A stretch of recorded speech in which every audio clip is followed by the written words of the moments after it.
fonctionnement du moulin. Ici, on a le synoptique avec la réception. Donc, on a le camion vient décharger, là, il faut sabler. On a 8 silos de stockage. Le moulin de Sarralbe continue de faire tourner l'histoire et l'économie locale. Créée il y a 5 générations, cette entreprise familiale est aujourd'hui la dernière petite structure indépendante de ce type dans le Grand Est. Le sous-préfet de Sarreguemines, Wassim Kamel, est venu découvrir ce site emblématique du patrimoine mosellan. Ici, chaque année, près de 14 000 tonnes de blé sont écrasées pour produire une farine distribuée dans toute la région. Le groupe emploie 24 salariés, dont 17 directement sur le site de Sarralbe. Malgré un chiffre d'affaires de 5 millions d'euros, la concurrence reste difficile face aux grands groupes industriels. Alors le moulin mise sur sa force, le local et la proximité. Aujourd'hui, on a resegmenté notre clientèle en laissant de côté les gammes industrielles en réduisant un peu l'écrasement de façon à maintenir et à privilégier nos clients locaux. La moitié de la production est vendue aux boulangers du Grand Est, notamment en Moselle et en Alsace. 40% partent ensuite vers les grandes et moyennes surfaces, tandis qu'une petite partie est destinée aux particuliers. Pour rester compétitif, le moulin poursuit ses investissements pour moderniser le site. Depuis ces 3 dernières années, on a fait à peu près 600 000 € d'investissement et nous avons encore un programme d'environ 350 000 € à faire pour moderniser, adapter l'outil à la production et aux demandes des différents clients. Un savoir-faire local que le sous-préfet souhaite mettre en avant dans un contexte où la consommation de proximité devient un enjeu économique autant qu'environnemental. Moi, quand j'apprends qu'on a la chance d'avoir encore un moulin qui est le premier moulin de notre région qui produit, qu'on a encore la chance de produire, ce que j'ai dit au directeur, c'est qu'il faut le porter à connaissance. Il faut que plus d'habitants, plus de consommateurs sachent qu'on a la meilleure farine ici, localement. Donc, bien évidemment, ce que je dis à l'ensemble des consommateurs de nos territoires, c'est prenez, consommez, mangez, achetez, savourez de la farine du moulin de Sarralbe. Entre tradition familiale et modernisation industrielle, le moulin de Sarralbe veut continuer à faire vivre une filière locale ancrée dans le territoire depuis plusieurs générations.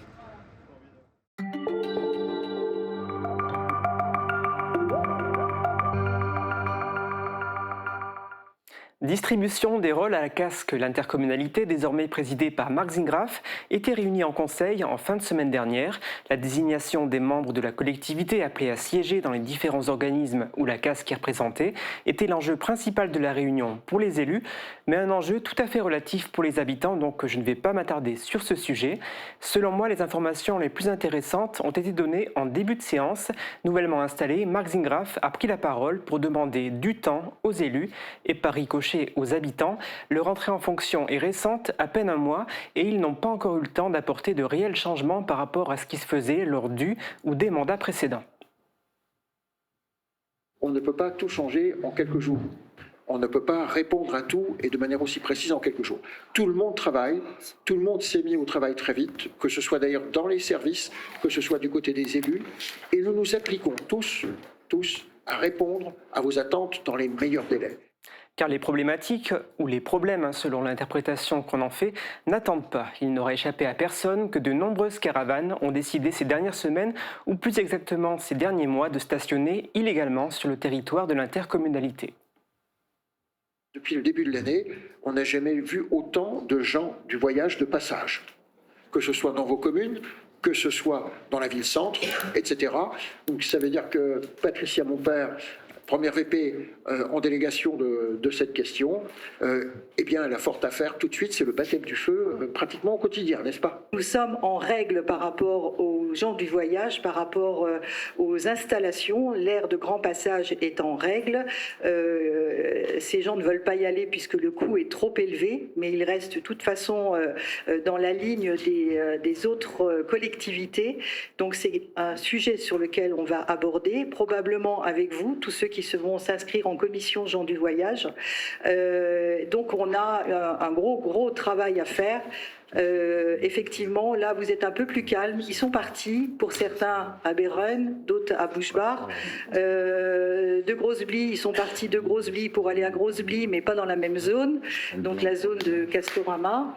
Donc pour le moment, ils sont bien installés.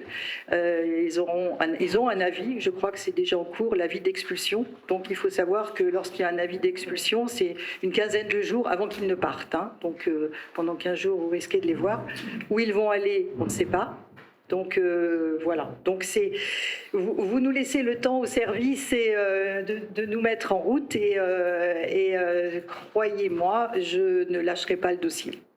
Autre point susceptible de nous intéresser, les indemnités de fonction des élus.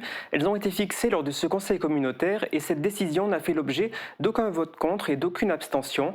46 élus vont toucher une indemnité dans le cadre de leur fonction. 25 membres du bureau toucheront chacun 123 € par mois. 5 conseillers délégués, 246 € par mois chacun. Les 15 vice-présidents toucheront 1467 € par mois et le président 4110 € par mois. Mais ça, c'est en théorie car compte tenu de ses autres mandats, Marc Zingraff est écrété.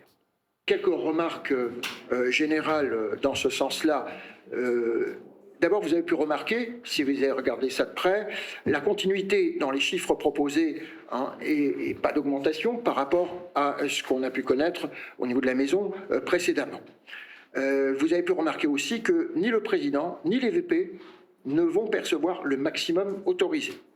Ce qui permet, notamment à l'enveloppe, d'avoir la marge pour les conseillers délégués, qui viennent renforcer et améliorer la manière, je pense, d'atteindre nos objectifs. Je voulais faire remarquer aussi que, par ailleurs, que le président étant maire et conseiller régional sera écrété. Le processus d'écrêtement, je ne sais pas si tout le monde le connaît, mais c'est-à-dire qu'il ne touchera qu'une partie des 100% dont j'ai parlé avant pour le président, et pas 110%, comme les textes peuvent le permettre. Mais en gros, simplement pour vous dire qu'en tant que président, et sans faire de détour, je toucherai autour de 1 000 €. C'est-à-dire moins qu'un de mes vice-présidents. Ça veut dire que le reste, c'est une économie qui va au budget général. Donc je vous laisse faire le calcul, à supposer que ce soit à peu près 3 000 € qui vont tous les mois au budget général. Je n'ai par ailleurs, en dehors du mandat de maire et de conseiller régional, aucun autre mandat qui donne lieu à une indemnisation. Président de l'Eurodistrict, président du conseil de surveillance de l'hôpital, président du CCS, etc. Rien de tout cela ne donne lieu à une indemnisation. On ne le croit pas toujours, moi j'entends des rumeurs, etc. Je vais être très clair à ce sujet. Transparence complètement dans les explications que j'ai données. Dernière information concernant cette fois le projet d'aménagement de la ZAC du Grosswald. Il ne se fera pas. La communauté d'agglomération renonce compte tenu, je cite le rapport, de la complexité administrative de l'opération et des avis défavorables des autorités environnementales. Un renoncement qui s'accompagne néanmoins d'une recette de 14 904 € pour l'intercommunalité.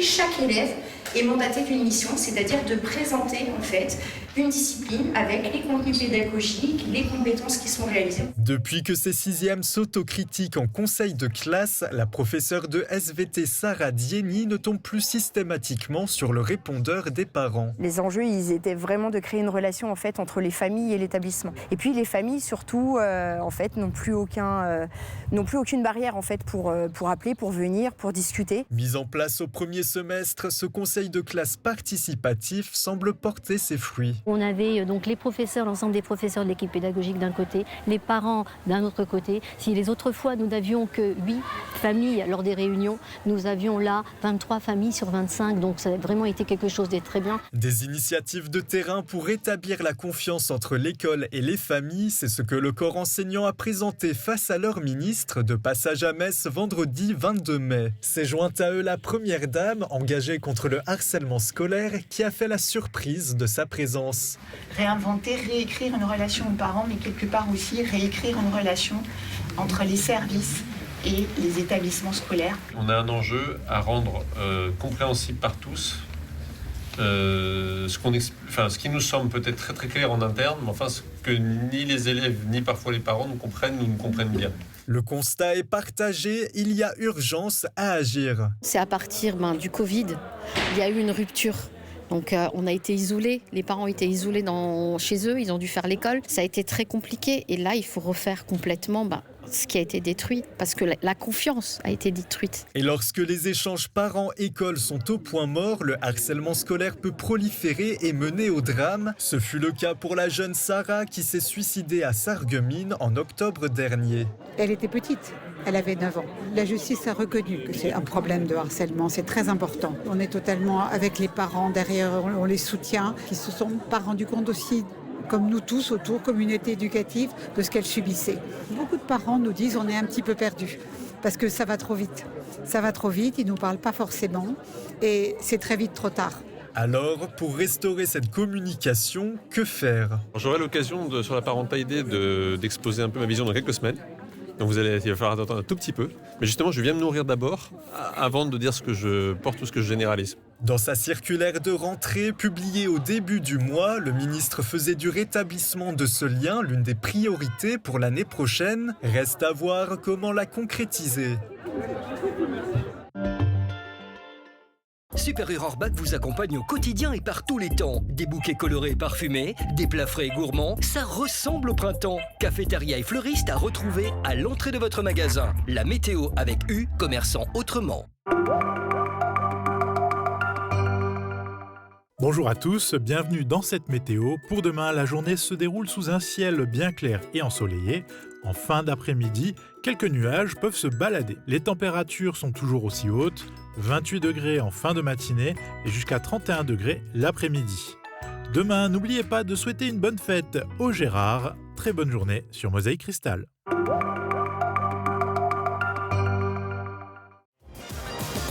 L'été approche à grands pas et les prix des carburants restent tout de même élevés. Les départs en vacances vont-ils être affectés ?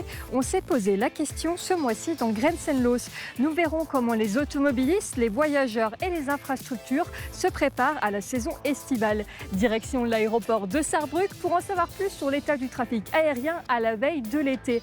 Un rendez-vous à ne pas manquer cette semaine sur votre chaîne de télévision.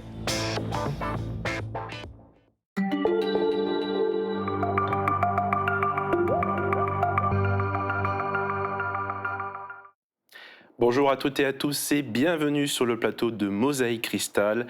Nous allons nous intéresser à l'IUT Moselle-Est et à son directeur, ou plutôt désormais son futur ex-directeur, Philippe Burg. Bonjour.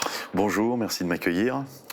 Alors, vous venez de passer la main à Christelle Wagner, qui était chef du département chimie à Saint-Avold lors d'une cérémonie de passation. Une page se tourne pour vous, mais avant de parler de l'après, j'aimerais revenir avec vous sur votre expérience à la direction de cet établissement. Alors, je rappelle, vous avez succédé à Thierry Zimny en 2016, ça fait maintenant 10 ans. Lorsque vous êtes arrivé à Sarreguemines et que vous êtes nommé directeur, quel était votre état d'esprit à ce moment ? C'était un état d'esprit déjà de continuer ce qui avait été mis en route avec mon prédécesseur, et c'était aussi de garder cette identité et les spécificités de l'IUT de Moselle-Est, mais aussi de créer une ouverture vers l'Université de Lorraine qui était créée depuis 2012, donc ça faisait à peine 4 ans. Disons que c'était un gros paquebot qui venait de sortir du port ou qui était en train d'en sortir. Donc il fallait saisir l'opportunité et évidemment garder ce caractère identitaire des territoires, puisque l'IUT est implanté sur 3 communautés d'agglomération, mais aussi être capable d'interagir avec la nouvelle université. Vous avez parlé de continuité, mais est-ce que vous avez essayé d'apporter quelque chose, un peu de votre personnalité ou de vos principes dans ces fonctions ? Oui, alors évidemment, la recherche, c'est toujours quelque chose qui m'a animé, donc c'est une spécificité aussi de l'IUT d'avoir une activité de recherche in situ. Et pourquoi je parle de la recherche mais aussi du transfert de technologie, c'est que l'envie de continuer à travailler avec les acteurs du territoire, notamment les entreprises et les collectivités, mais c'est aussi avoir une qualité de vie au travail et d'études extraordinaires. C'est-à-dire que les enseignants-chercheurs qui sont présents dans notre IUT n'ont pas à traverser toute la Moselle pour aller faire leur manip en laboratoire. La recherche se fait sur place. Et ça permet aussi aux étudiants d'être dans un environnement qui correspond réellement à l'enseignement supérieur, c'est-à-dire adossé à la recherche. C'est-à-dire qu'il y a une activité, la pédagogie est très proche de l'activité de recherche, d'ailleurs il y a du matériel en commun. On y reçoit, on y accueille aussi des professeurs étrangers chaque année. On y reçoit des étudiants en thèse ou en postdoc. Donc il y a toute cette émulation de la recherche qui se fait in situ dans l'IUT. Et ça, pour les jeunes qui rentrent, c'est aussi c'est une ouverture d'esprit et un outil d'émancipation. Parce que le rôle de l'enseignement supérieur, c'est quand même l'émancipation. Et en parlant de recherche, vous êtes vous-même professeur à l'université. Oui. Est-ce que ce métier vous a permis du coup d'apporter quelque chose du coup dans votre fonction de directeur? La sensibilité.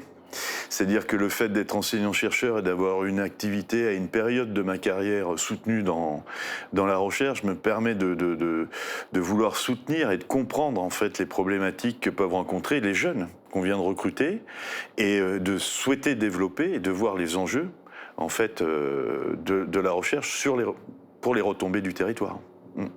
En 10 ans, vous avez croisé bon nombre de professeurs, d'élèves et vécu beaucoup de changements. Quels sont les événements, les souvenirs ou les moments qui vous ont marqué pendant ces 10 ans? Alors, évidemment, je vais vous parler de la Covid-19. Ça a été un moment très particulier de réorganisation, d'impact psychologique aussi pour les personnels, mais aussi pour les étudiants. Ça a été très, très compliqué et en même temps, sur cette période-là, on s'est senti soutenu. Moi, ici, les collectivités nous ont énormément aidés pour trouver des solutions, des nouveaux locaux. Je sais pas si... Alors, c'est pas si loin que ça, mais ça nous paraît très loin. Mais à l'époque, il fallait une place sur 2. Donc, voilà, la municipalité et la communauté d'Aglo nous avaient mis à disposition de nouveaux locaux. Les services techniques, dans un temps record, ont permis d'aménager ces salles pour les étudiants. Et puis, il y a eu en même temps la création du bachelor universitaire de technologie, qui est un nouveau diplôme. Et dont l'arrêté a été signé en décembre 2019. Et il a fallu le mettre en route tout en accueillant toujours des diplômés de DUT, donc en Bac+2, mais il fallait transformer en même temps la formation en Bac+3. Donc ça a été un sacré challenge pour les équipes et pour l'université, parce que les délais étaient très contraints. Et c'était une refonte complète des programmes, c'est-à-dire qu'on ne raisonne plus en termes de discipline, mais en termes de compétences, pour matcher au mieux avec les demandes des entreprises. Donc ça a été 3-4 ans infernal, et puis en même temps, il y avait l'expertise de l'établissement Université de Lorraine, et notamment de l'IUT de Moselle-Est par le ministère. Donc ça a fait beaucoup de choses en même temps. Et aujourd'hui, avec le recul, quel regard vous avez sur ces 10 années, personnellement? Alors personnellement, c'est toujours enrichissant. J'ai exercé d'autres fonctions avant d'être directeur d'IUT. On y croise des personnes très intéressantes, des manières de voir les choses avec un autre prisme que celui de l'enseignement ouvert. C'est vraiment une ouverture d'esprit. Rester aussi au contact pédagogique avec les étudiants, c'est très important parce qu'on apporte aux étudiants, mais il ne faut pas croire, les étudiants nous apportent beaucoup aussi. On comprend un peu mieux la jeunesse, sa manière de faire, sa manière de réfléchir, qui n'était pas forcément la nôtre il y a quelque temps. Et donc, ça apporte cette identité de territoire. Et moi, ça me conforte sur... vous savez, on vit une période où on est beaucoup évalué, on remplit tout un tas de questionnaires, d'enquêtes, ça n'arrête pas. On rentre par le manque de moyens... dans une politique au niveau national où le tableur Excel fonctionne très bien, un peu trop à mon goût. Et ces fonctions-là de terrain, avec les mains dans le cambouis, je vais dire, permettent de voir les spécificités et les réalités de terrain qui ne sont pas celles qui sont, appréhendées quand on est devant des chiffres ou quand on est loin de l'action de terrain. Donc on voit vraiment les particularités et les volontés politiques affirmées de développer un territoire pour la jeunesse, pour installer des entreprises. Voilà, une ville comme Sarreguemines, je sais pas, il y a 1200 étudiants de l'enseignement supérieur, dont on va dire 700 qui viennent de l'université. Il y a la faculté de droit que l'on héberge, il y a l'INSPE qui est juste à côté, il y a les IFSI qui sont un peu plus loin. Enfin, avoir toute cette jeunesse sur un territoire, c'est quand même une plus-value.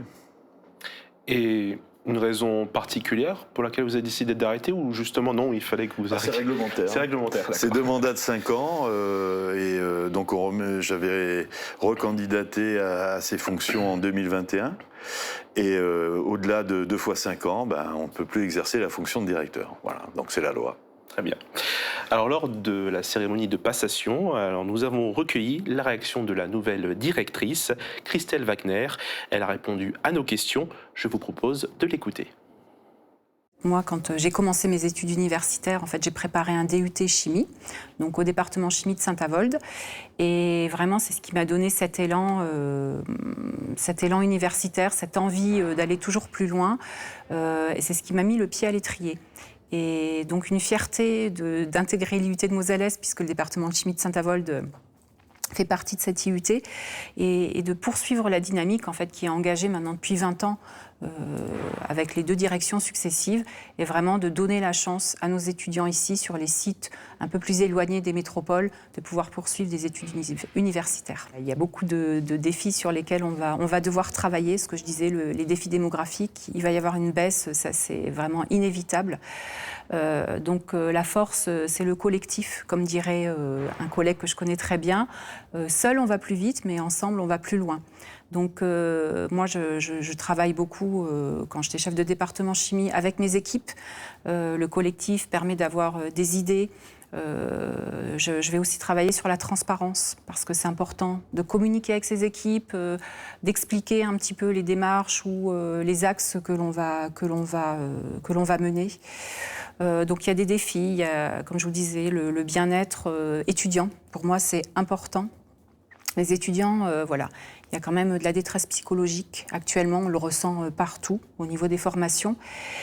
Et il va falloir travailler avec les communautés d'agglomération, puisque l'IUT est implantée sur 3 communautés d'agglomération, donc sur Forbach, Saint-Avold et Sarreguemines. Et comme on est loin des métropoles, eh bien souvent, les structures dont bénéficient en fait, les étudiants dans les métropoles ne sont pas accessibles ou très peu accessibles à nos étudiants. Donc il va falloir trouver en fait, des moyens qui permettent à nos étudiants aussi de pouvoir, par exemple, accéder à des soins médicaux, à des soins psychologiques, etc. Donc l'amélioration de la vie étudiante, pour moi, ça va être primordial. Et ensuite, moi, je vais continuer à travailler, comme mes prédécesseurs, en fait, sur le lien entre les entreprises du territoire et nos formations. Rendre, en fait, nos formations agiles pour pouvoir s'adapter aux besoins du territoire. Puisque, on le sait, quand un étudiant sort de chez nous, en tout cas de l'IUT de Moselle-Est, il y a beaucoup d'étudiants qui restent sur le territoire. Et ça fait de la richesse du territoire au niveau industriel également. Plutôt confiante parce que je connais les équipes sur les différents sites. Je connais maintenant l'équipe de direction où il y a vraiment des personnes qui sont très compétentes, très impliquées. Donc je sais que je suis entourée d'une bonne équipe de direction, de bonnes équipes opérationnelles au niveau des départements. Et j'aborde ça vraiment, oui, avec confiance. Alors Philippe Burg, est-ce que vous connaissez Christelle Wagner? Est-ce que vous avez eu l'occasion d'échanger avec elle déjà? Déjà, Christelle Wagner était doctorante dans un laboratoire avec lequel nous collaborions à l'époque, et on a eu l'occasion de travailler au niveau recherche. D'ailleurs, on a un article scientifique en commun.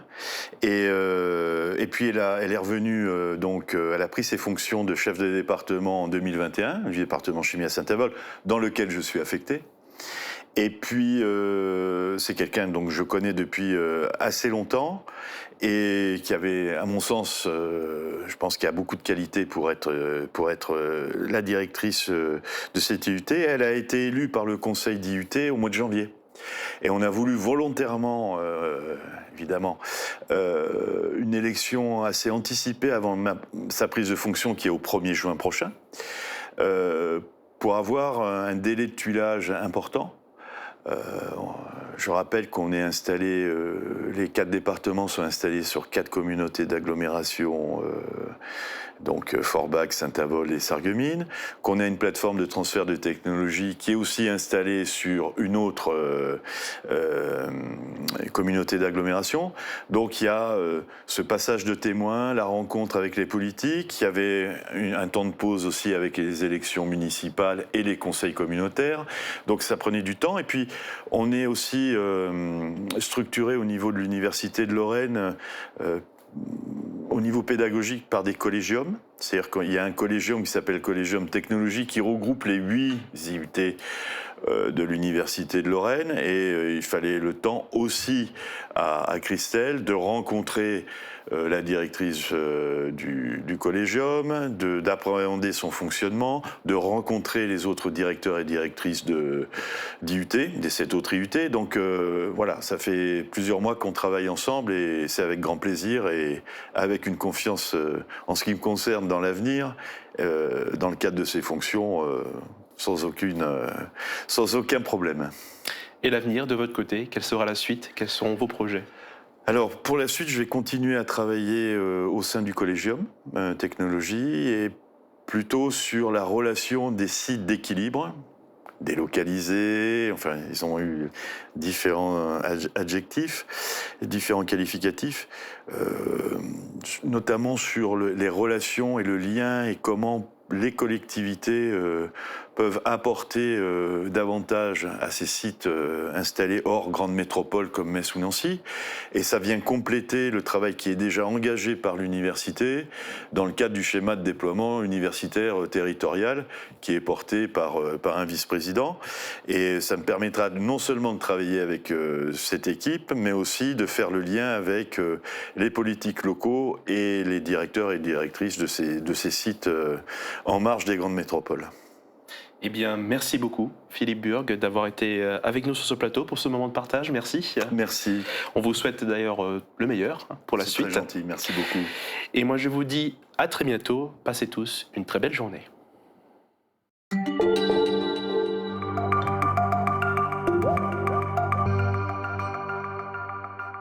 Est-ce que vous pouvez lire ça à haute voix? Oui.